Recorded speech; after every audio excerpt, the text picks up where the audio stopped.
Natalis ya Bu. Ibu Ica menjadi salah satu dosen terfavorit di keperawatan Universitas Jambi.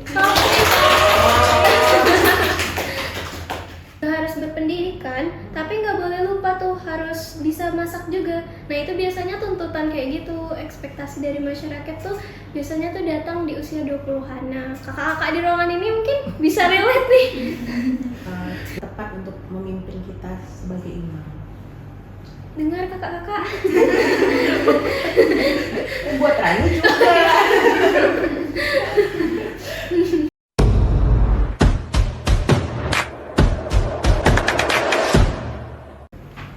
Halo semuanya, selamat datang di Potret Podcast Kastrat. Bersama saya Disti Maharani, dan hari ini kita sudah kedatangan tamu spesial yaitu Ibu Nurse Maynarisa. Assalamualaikum Ibu. Waalaikumsalam. Selamat ini ya, kalau saya bukan selamat datang ya, cuma saya kebiasaan kali ya. Makasih banyak sebenarnya ungkapannya untuk kegiatan mahasiswa sudah mengundang saya di salah satu kegiatan ini untuk mengisi satu tema yang sudah disiapkan sama panitianya. Terima kasih banyak ya. Nah, mungkin teman-teman yang di sini atau nonton video belum tahu nih Ibu Maynarisa atau yang biasa dipanggil Ibu Ica. Nah, teman-teman, Ibu Nurse Maynarisa atau biasa dipanggil dengan Ibu Ica mendapatkan gelar Sarjana Keperawatan serta Profesi Nurse di Stikas Harapan Ibu Kota Jambi, Bu. Lalu mendapatkan gelar Magister Keperawatan di Universitas Indonesia pada tahun 2017. Nah, Ibu Ica ini sudah banyak sekali menyelenggarakan penelitian mengenai perempuan, anak, serta kesehatan lingkungan. Nah, pada tahun 2022 di acara Dies Natalis ya Bu, Ibu Ica menjadi salah satu dosen terfavorit di keperawatan Universitas Jambi. Ibu, gimana tuh Bu rasanya jadi dosen yang terfavorit? Saya di UNJ juga tergolong baru ya sebenarnya, dan saya juga masuk nominasi itu salah satu dosen dari prodi lain juga yang menyampaikan ke saya, menyatakan bahwa saya itu salah satu nominasi dosen favorit. Untuk orang yang lumayan baru pasti surprise ya, dapat informasi kayak gitu. Terus juga yang diberikan ada kabar baik kan, itu pasti menyenangkan buat saya. Jadi kayak kita tuh melakukan sesuatu yang tulus tapi ternyata balasannya tuh luar biasa bagi saya sendiri ya. Karena apa? Mungkin passion saya di antara kan dosen ada tridharma ya, ada pengajaran, penelitian, dan pengabdian masyarakat. Salah satu yang terbesar menurut saya itu adalah mengajar. Kenapa? Karena saya tuh setiap tahun tuh kayak punya ketemu individu-individu baru, dan yang sebelumnya misalnya di ilmu saya yang perempuan, terus tentang kesehatan reproduksi, remaja dan lain-lain itu udah dapat informasinya, mereka bertumbuh dan berkembang lagi. Nah, saya dapat lagi kesempatan untuk memberikan informasi itu ke individu-individu baru, ke orang-orang baru.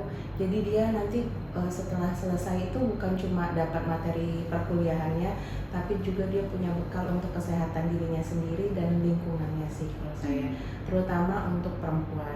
Jadi saya bilang sih itu sangat menyenangkan dapat nominasi itu karena kerja yang tulus sih kalau saya pikir sih untuk saat ini. Iya Bu, banyak mahasiswa tuh kalau misalnya dapat kelompok tentara sama Bu Ica, wih keren nih sama Bu Ica gitu. Alhamdulillah. Iya. Terus kan sebelum Bu Ica datang ke sini tuh, Rani tuh sempat baca itu Bu, CV Bu Ica, judul-judul penelitian Bu Ica, dan itu tuh luar biasa dan keren-keren semuanya loh Bu. Alhamdulillah kalau misalnya menginspirasi. Iya. Tapi ada satu yang bikin Rani tuh kaget loh Bu.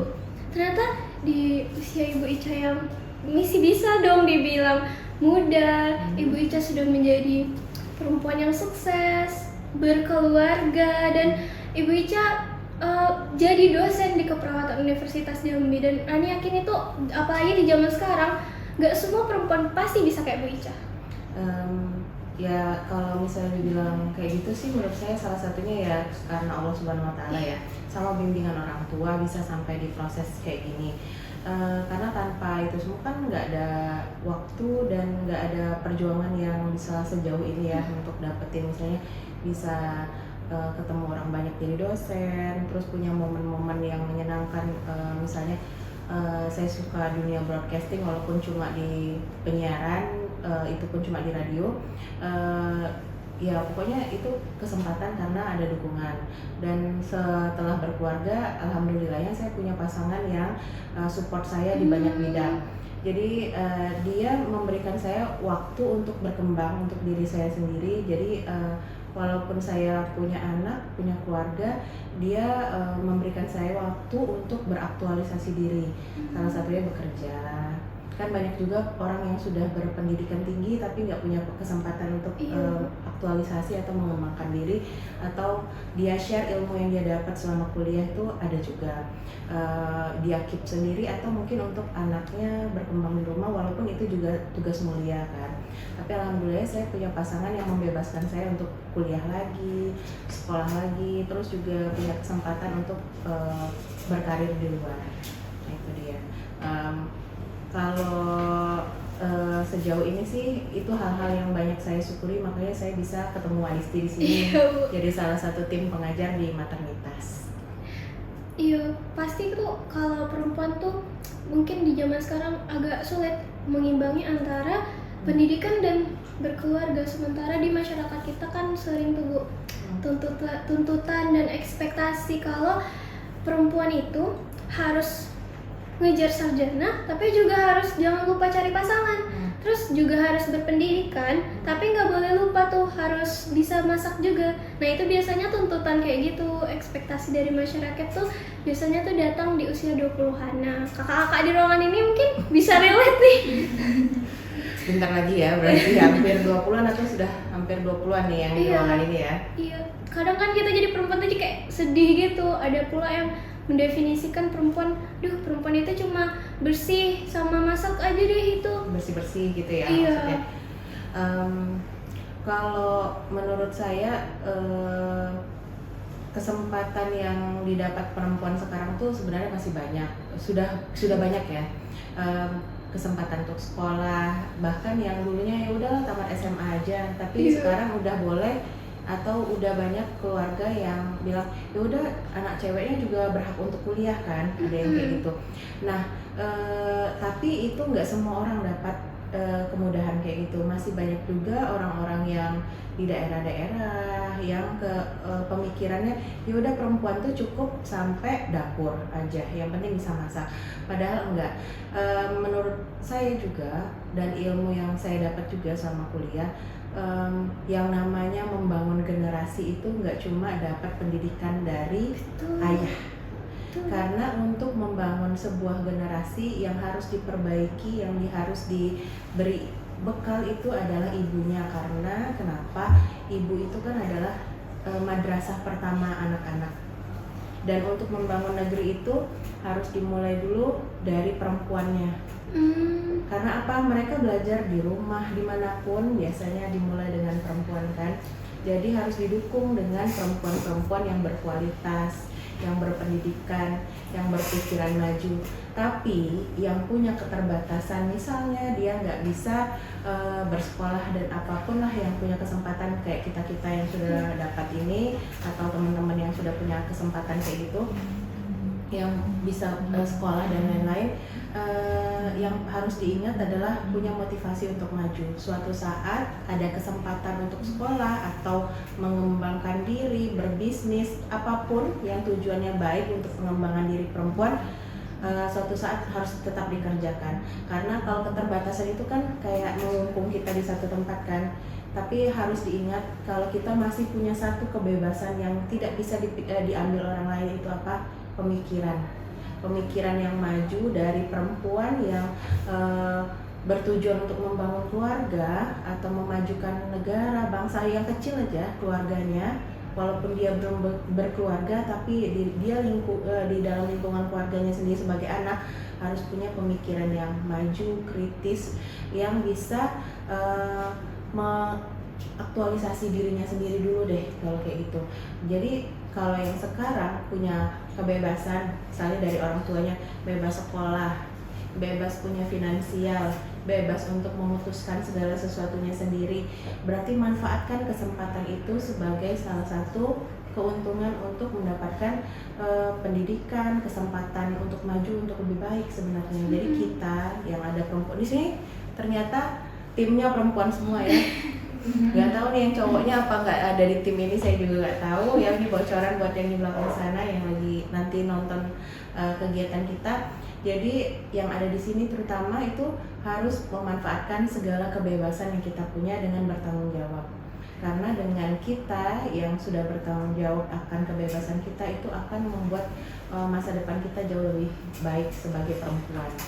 Mungkin sekarang sekolah niatnya pengen jadi perawat profesional, ternyata enggak, nantinya cuma jadi ibu rumah tangga. Bukan cuma, tapi kita mendidik generasi baru nantinya yang akan memajukan keluarganya, negaranya.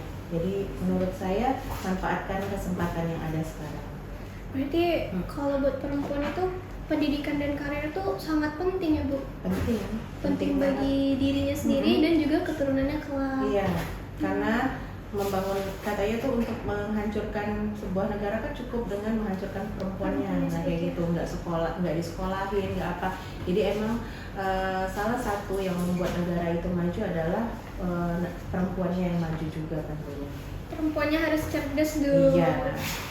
Nah, tapi stigma masyarakat tentu mungkin sulit untuk diubahnya, apalagi orang-orang tua kita Bu. Dia pikir, kalau umur 21 tuh harus cepet-cepet punya anak, nanti nggak bisa lagi loh. Nah itu tuh sebenarnya di usia 20-an itu, apakah seorang perempuan tuh sudah harus memiliki keturunan? Kalau itu ya sesuai dengan undang-undang pernikahan. Kalau yang undang-undang pernikahan yang lama di tahun 70-an itu kan perempuan itu boleh menikah jika usianya 16 tahun. Untuk di tahun 2009 itu ada perubahan perundang-undangan pernikahan di mana dia di negara kita legal untuk menikah usia 19 tahun. Jadi boleh-boleh saja sebenarnya menikah dengan usia yang muda, mendekati usia 20 tahun atau 20 tahun lewat sedikit, sudah banyak tuntutan yang kayak gitu. Tapi yang perlu diingat, menikah kan bukan cuma karena katanya orang, harus pemikiran yang matang. Kenapa? Karena kita harus memikirkan yang namanya pernikahan harus membangun rumah tangga yang baru. Terus nanti kalau dia tidak menggunakan kontrasepsi bakalan punya anak. Nah anaknya harus dididik. Sebelum punya anak harus mempersiapkan kehamilan yang matang. Makanya program kita pemerintah juga harus didukung ya dengan menikah lebih melewati usia 19 tahun. Kemudian juga harus merencanakan kehamilannya. Sebelumnya di remaja juga ada pusat informasi remaja kan, kayak di KBN kayak gitu, supaya dia punya bekal sudut pandang yang berbeda tentang berkeluarga gitu. Jadi dia punya bekal semua nih, rencana pemerintah dan rencana kalau kita lihat juga untuk sekarang yang namanya berkeluarga kan nggak cuma membangun berdua sama suami kan, ada anak-anak juga yang harus dikasih pendidikan dan lain-lain, merencanakan bagaimana ajaran agamanya, ekonominya juga, kemudian pendidikannya, keuangannya, semuanya harus dipikirkan. Jadi program pemerintah yang itu harus kita dukung supaya kita berkeluarga lebih matang. Saya juga banyak kasih informasi ke mahasiswa yang boleh sih mengenal pasangan, misalnya lawan jenis gitu ya, istilahnya apa kita bilang pacaran ya, boleh sih yang kayak gitu. Maksudnya mengenal ya sewajarnya saja kayak gitu. Tapi kalau untuk menikah harus dipikir berulang-ulang kali, beribu-ribu kali, bahkan pokoknya berkali-kali, berjuta-juta kali deh untuk menikah, karena akan menjalankan ibadah yang panjang banget dengan satu orang. Bayangkan kalau kita tidak menikah dengan orang yang tepat, kita akan ngedumel terus, marah terus, atau ada hal-hal yang mengganjal di hati kita. Jadi mungkin salah satunya kelas Gisti yang baru selesai ya. Nah itu saya bilang lebih baik kita menikah itu terlambat daripada terlanjur. Iya. Supaya kita punya pilihan yang lebih luas. Kalau memang kita didorong dengan keluarga, mungkin kita bisa diskusi dulu, saya mau pilih pasangan yang punya kesamaan visi misi lah yang jelas gitu ya, atau punya sudut pandang yang sama untuk masalah ekonomi, masalah pendidikan anak, berapa anak yang bakalan kita punya. Nah itu hal-hal kecil yang bisa membuat kita lebih lega dalam sebuah keluarga kan. Jadi alangkah baiknya kalau bisa diskusi dulu sama keluarganya, boleh nggak pilih pasangannya yang begini-begini, ada kriteria khususnya lah. Dan kita boleh doa yang panjang banget, sedetail-detailnya boleh kita sampaikan ke Allah kalau kita mau punya pasangan demikian. Iya. Perempuannya harus bisa memilih, Iya. meskipun dia harus nikahnya umur 30-an atau 40-an. Iya. Nggak masalah kan Bu? Nggak masalah, yang penting dia ngerasa dia bakal ngejalanin itu sama orang yang tepat. Memang sih usia untuk reproduksi itu kan, masa reproduksi kalau di kesehatan reproduksi itu masa yang paling bagus kan usia 20-an sampai 35. Melewatin 35 itu kan kalau mengandung kan katanya masa-masa yang sudah melewati masa reproduksinya kan, kayak gitu, karena akan masuk ke usia yang menuju ada penuaannya.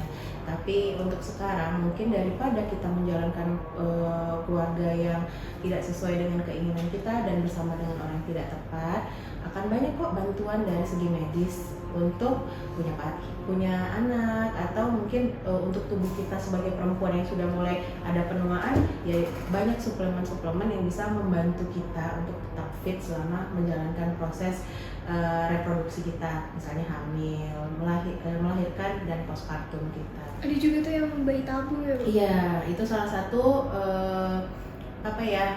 tindakan medis yang bisa membantu kita dapat keturunan jika ada kesulitan, salah satunya dengan bayi tabung. Jadi jangan takut untuk ini misalnya agak telat. Jangan juga bersaing karena tiap orang punya masanya sendiri-sendiri. Ada yang nikah umur 21, ada yang nikah umur 27 bahkan lebih, karena setiap orang punya takdir masing-masing kan, dan punya cobaannya sendiri dan jalan hidupnya sendiri. Jadi jangan merasa bersaing cuma gara-gara ingin diburu-buru menikah. Tapi menikahlah dengan orang yang tepat, yang sudah sesuai dengan pilihan hati kita. Dan tentunya walaupun itu pilihan hati kita, tapi juga mendengarkan kata orang tua sih jodoh kita. Oh ya, aku pengen nikah sama yang ini. Tapi kalau orang tua nggak memberi restu, sebaiknya saya sih lebih memilih mundur, karena restu orang tua cukup besar berperan dalam kehidupan kita kan. Ya. Wah, kalau misalnya bisa didiskusikan, kasih argumen yang mungkin bisa diterima, suatu saat dia pasti setuju dengan pilihan kita kan. Tapi kalau memang dia udah kekeh, nggak bisa lagi pilih yang lain, yang ini tidak bisa jadi pasangan hidup kita, ya sebaiknya kalau saya pribadi lebih memilih untuk mundur sih. Kalau nggak direstuin orang tua Iya, ya Bu? karena restu orang tua cukup besar dalam kehidupan saya. Karena restu orang tua juga yang bisa membantu saya menyelesaikan studi saya. Nah itu salah satunya kenapa alasannya saya juga mempertimbangkan restu orang tua di dalamnya. Kalau dari pengalaman Bu Ica, Bu Ica kan sudah banyak itu pengalamannya. Pernah nggak Bu ngerasain tekanan dan ekspektasi di mana Ibu Ica juga harus mengejar mimpi Ibu, tapi juga harus memperhatikan keluarga Ibu? Pernah, pasti ada konflik kan Iya. di dalamnya. Dan harapan orang banyak itu kan pasti ada juga selain keluarga pribadi kan. Misalnya ya kita menikah kan mau menyatukan dua keluarga ya. Iya, Bu. Nah itu pasti ada harapan dari keluarga yang kita temui pas kita besar aja, keluarga suami kan, atau suaminya sendiri yang jadi konflik dalam rumah tangga kita. Nah makanya kita kalau bisa mengenal pasangan kita lebih baik dulu sebelum kita tahu kita akan menikah dengan siapa. Karena seperti saya bilang juga di kelas, kalau kita mau menikah sampaikan hal-hal yang menjadi impian kita juga. Jangan jadikan semuanya itu indah dalam pemikiran kita saja, tapi sampaikan hal itu ke calon pasangan kita. Misalnya suatu saat kalau setelah menikah saya pengen kuliah lagi. Suatu saat setelah kita menikah boleh nggak saya tetap bekerja. Boleh nggak kalau anak kita cuma 1 atau cuma 2 bahkan 5, boleh nggak kayak gitu. Nah misalnya itu bisa kita sampaikan dulu sebelum kita menikah. Makanya ada beberapa orang yang mungkin punya perjanjian pranikah kayak gitu. Nah untuk kita perempuan yang mungkin nggak sampai perjanjian pranikah, yaitu bisa disampaikan ke pasangan kita, gimana kalau saya boleh kuliah lagi nggak. Kita harus menyampaikannya, kita harus bisa lebih baik kita sampaikan sebelum menikah, sebelum kita berantem pas setelah menikah kan. Nah, untuk menghindari konflik-konflik kayak gitu. Wah, kalau misalnya pun keinginan kita muncul setelah menikah, ini ada cerita di banyak kisah-kisah gitu ya. Kalau ternyata dia pas setelah menikah malah pengen kuliah kayak gitu. Benar. Nggak ada salahnya diomongin, disampaikan, dan kasih argumen ataupun pendapat yang mendukung keinginan kita tuh tujuan positifnya apa. Tapi ya tidak juga mengabaikan kalau kita punya keluarga baru kayak gitu. Jadi intinya komunikasi kan dalam sebuah keluarga. Nah, kalau yang dari perempuan yang kita harus pikirkan juga, kalau sebelum menikah kita sanggup nggak mengurus bayi, walaupun sebenarnya tubuh kita seorang perempuan itu didesain untuk punya anak dan menyusui. Walaupun ada beberapa hal yang mungkin tidak bisa punya anak atau tidak bisa menyusui karena suatu hal, karena alasan kesehatan. Nah, tapi itu perlu disampaikan sama pasangan kita gitu. Semoga juga kita dapat pasangan yang bisa memaklumi dan bisa memahami apa yang kita alami gitu. Karena untuk menghindari hal-hal yang tidak diinginkan tadi, misalnya tuntutannya harus bisa ASI tapi ternyata ASInya nggak ada gitu kan, itu kan tuntutannya harusnya bisa ASI dong, ASI eksklusif atau apa. Kalau dia memahami pasangannya, oh ya nggak bisa, ini ASINya nggak keluar atau apa ya, dibantu misalnya gitu.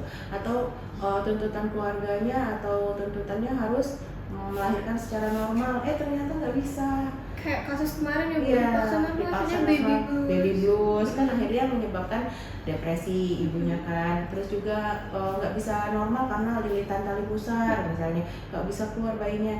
Ya kita nggak bisa paksakan, tapi kalau semuanya dia pahami dan tahu kondisinya, makanya akan lebih baik kalau dibicarakan dan dikomunikasikan dari awal gitu. Jadi jangan ada yang ditutup-tutupi. Tapi kalau perempuan yang zaman sekarang Bu, apalagi generasi Gen Z ya Bu, itu banyak yang lebih milihnya jadi independent girl gitu.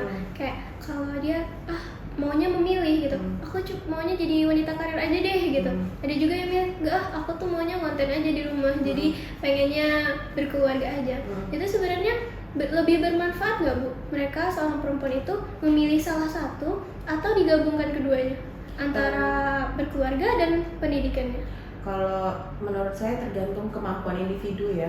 Ada orang yang memang tidak bisa mengerjakan separuh-separuh. Misalnya setengahnya harus kayak gini, setengahnya harus jadi ibu rumah tangga atau gimana.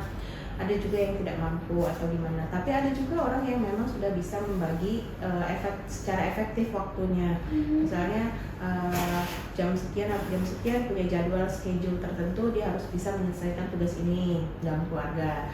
Jam sekian sampai jam sekian dia ngantor dulu, jam sekian sampai jam sekian ya udah ngurus anak sampai selesai. Nah, itu tergantung dari kemampuan individunya dan tentunya situasi keluarga kan.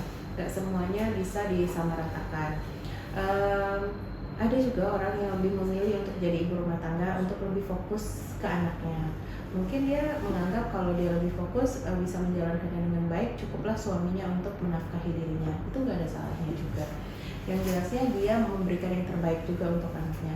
Jadi ibu pekerja juga nggak ada salahnya kalau dia bisa membagi waktu. Yang jelas dia bisa mengurus anaknya dan juga tidak mengabaikan pekerjaan yang sudah dia pilih. Jadi itu tergantung dari kemampuan dia membagi waktu dan kemampuan dirinya juga untuk menyelesaikan tugas-tugasnya yang ada.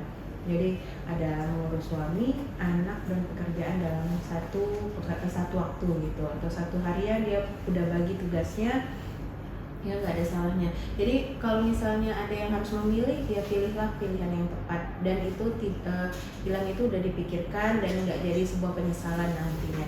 Nah, kalau yang sudah memilih bekerja, maksimalkan waktunya untuk mengerjakan satu pekerjaan yang sudah dijadwalkan. Misalnya kayak saya sekarang kan harus di kampus gitu kan, harus ketemu sama Rani di sini mau talk show kayak gitu kan, atau podcast misalnya. Jadi saya maksimalkan waktu saya di sini tanpa memikirkan yang lain dulu misalnya. Ya berarti saya udah prepare nih, saya udah masak di rumah, udah pagi udah beres kayak gitu. Dan sore ini saya jemput anak misal, kan udah ada pembagian waktunya. Jadi tergantung kemampuan individunya juga untuk menyelesaikan pekerjaannya, dan atau pilihannya itu memang sudah dipikirkan mau memilih yang mana kayak gitu. Yang pastinya tuh bertanggung jawab atas pilihannya sendiri, tahu dan resiko sama apa yang akan terjadi. Dan harus ini juga mempertimbangkan fokus nggak dia menyelesaikan tugas-tugasnya. Jadi apakah pekerjaan ini itu menghambat tugas yang lain atau tidak, atau memang dia udah bisa menyelesaikan sesuai jadwal aja. Walaupun nggak ada yang sempurna ya, kita berencana tahu-tahu tiba-tiba oh ya saya nggak bisa atau gimana pada mengerjakan waktu yang udah dijadwalin kayak gitu. Kalau misalnya Bu, seorang perempuan nih memilih untuk menikah muda, misalnya tuh dia umur 20 tuh sudah menikah karena ekspektasi atau memang jodohnya ketemunya di umur segitu, dan dia udah memiliki anak atau memiliki keturunan. Nah, apakah memiliki keturunan atau seorang bayi itu menghambat untuk seorang wanita tuh berproses menggapai mimpinya, Bu? Iya, di satu sisi kan emang memiliki keturunan itu sebuah kebahagiaan ya. Banyak yang belum bisa mendapatkan keturunan karena faktor kesehatan atau faktor-faktor lainnya, atau pasangannya bahkan yang belum ketemu misalnya kan gitu di usianya yang sudah matang. Tapi memiliki anak itu nggak menakutkan yang dibayangkan kadang kan. Ada yang punya baby misalnya kan bakal nggak bisa ke kantor, dan ada beberapa negara kan yang perempuannya itu tidak mau punya suami tapi tidak mau punya anak. Child free ya. Itu ada beberapa negara yang kayak itu karena memang dia untuk mencapai posisi di kantornya atau di perusahaan itu lebih sulit daripada di tempat lain. Jadi dia memilih untuk tidak punya pasangan, tidak mengharuskan dia cuti, tidak mengharuskan untuk punya anak, itu ada. Tapi menurut saya pribadi punya anak itu tidak menghambat apapun selama kita masih bisa bagi waktu tadi. Intinya punya tempat juga di mana kita bisa bebas untuk ekspresikan diri sama aktualisasi diri. Jadi misalnya ada orang yang punya pilihan untuk bekerja kan, karena aktualisasinya dirinya itu ya bekerjanya itu punya status pekerjaan, atau dia memang mau jadi ibu rumah tangga tapi aktualisasinya ya tetap dengan sebagai guru bagi anaknya, itu juga bentuk aktualisasi kan bagi dirinya sendiri. Dia dapat ilmu baru untuk mengurus anak misalnya, atau bikin empati yang baik untuk anaknya seperti apa, mengurus bayi yang baik itu seperti apa. Jadi dia masih tetap punya tempat-tempat tertentu untuk aktualisasi dirinya sendiri dan mengembangkan dirinya. Jadi nggak ada hambatan sebenarnya untuk punya anak, apalagi di Indonesia ya yang mendukung misalnya kalau punya anak itu nggak ada hambatan, misalnya nggak boleh cuti dan sebagainya ya. Kita masih punya ada cuti melahirkan itu selama 3 bulan kan habis melahirkan.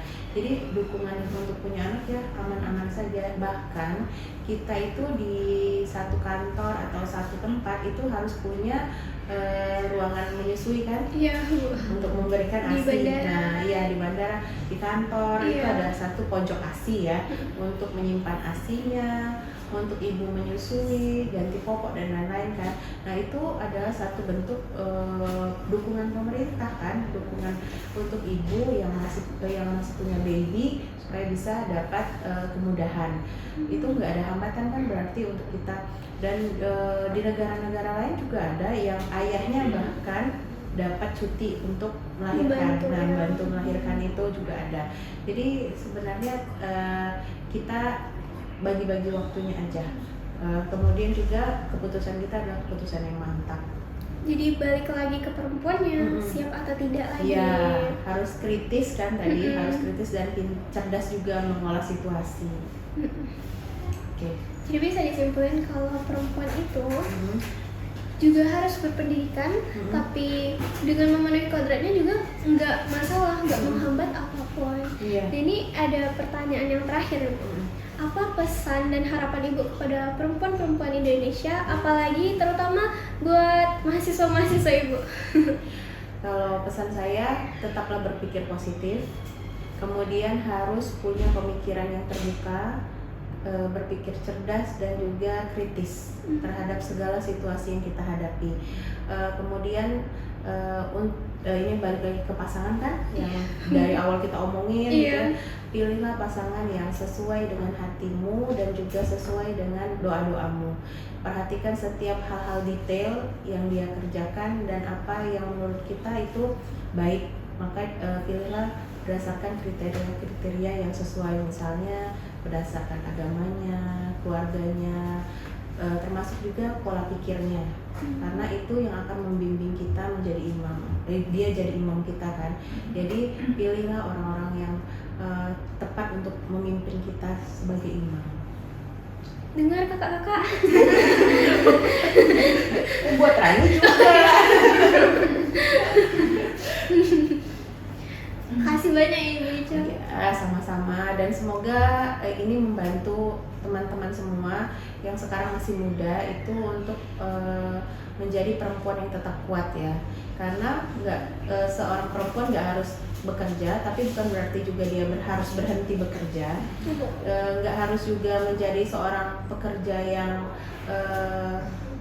workaholic tapi meninggalkan kodratnya sebagai perempuan. Nggak harus memilih demikian. Yang jelasnya dia harus bisa menjadi orang yang bisa mengolah waktunya dan juga cerdas membagi segala sesuatunya. Kapan dia harus jadi seorang ibu, kapan dia harus jadi seorang guru bagi anaknya, kapan dia harus jadi teman di dalam keluarganya untuk pasangan dan anaknya. Jadi berkembanglah terus jadi perempuan Indonesia. Yang penting kita perempuan tuh nggak boleh menyerah, harus semangat. Lagi buat mimpi-mimpinya, tapi juga jangan lupa kodratnya juga. Dan harus punya pemikiran yang bebas untuk kemajuan dirinya tanpa meninggalkan adat istiadat dan juga norma-norma yang ada. Kasih banyak Bu Ica, itu wawasan yang Bu Ica kasih itu bisa bermanfaat terutama buat Rani sendiri dan mungkin teman-teman di ruangan, apalagi buat teman-teman yang nonton video ini. Ya, semoga ini membantu ya buat teman-teman sekalian. Silakan. Nah,